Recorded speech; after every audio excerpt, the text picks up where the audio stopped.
Gas, অর্থ সংকট আর ট্রান্সমিশনের ত্রিমুখী সংকটে ধুঁকছে দেশের সর্ববৃহৎ আশুগঞ্জ পাওয়ার হাব। একদিকে চাহিদা অনুযায়ী গ্যাস মিলছে না, অন্যদিকে পিডিবির কাছে বকেয়া দাঁড়িয়েছে প্রায় 4,500 কোটি টাকা। সমস্যার সমাধান হলে বিদ্যুতের তীব্র সংকটের এই সময়ে আশুগঞ্জ থেকে কম খরচে মিলবে আরও প্রায় 300 থেকে 500 মেগাওয়াট বিদ্যুৎ।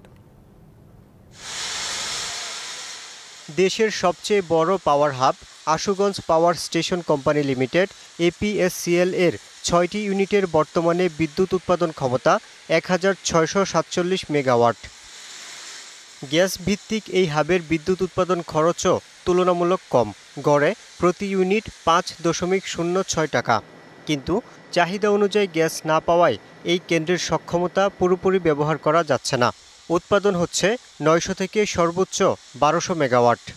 সমস্ত বিদ্যুৎটাই পিডিবির কাছে বিক্রি করছে। এখন হলো যে পেমেন্টের কিছুটা ধীরগতি আছে, অনেকগুলো পেমেন্ট ডিউ হয়ে আছে, সেই জন্য আমাদের একটু ফাইন্যান্সিয়াল ম্যানেজমেন্টের সুবিধা হচ্ছে। তো যাই হোক, চালিয়ে নিচ্ছি আর কি।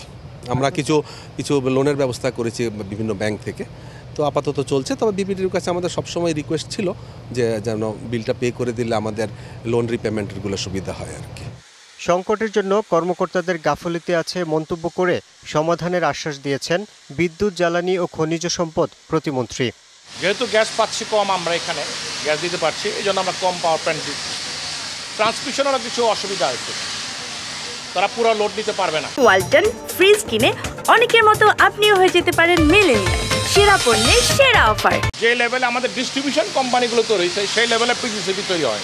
আমাদের পিজিসিবি ট্রান্সমিশন লাইন হয়েছে, কিন্তু কিছু জায়গায় কিছু পকেট জায়গাতে কিন্তু সেই লেভেলটা এখনো তৈরি হয়। সেগুলো আমাদের যত দ্রুত সম্ভব আমাদের করতে হবে।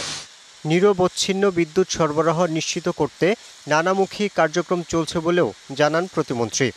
টেকসই অর্থনীতির জন্য নিরবচ্ছিন্ন বিদ্যুৎ সরবরাহের কোনো বিকল্প নেই।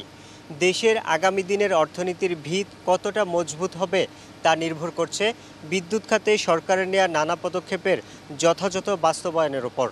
ইউসুফ রানা, ডিবিসি নিউজ, আশুগঞ্জ পাওয়ার হাব, ব্রাহ্মণবাড়িয়া।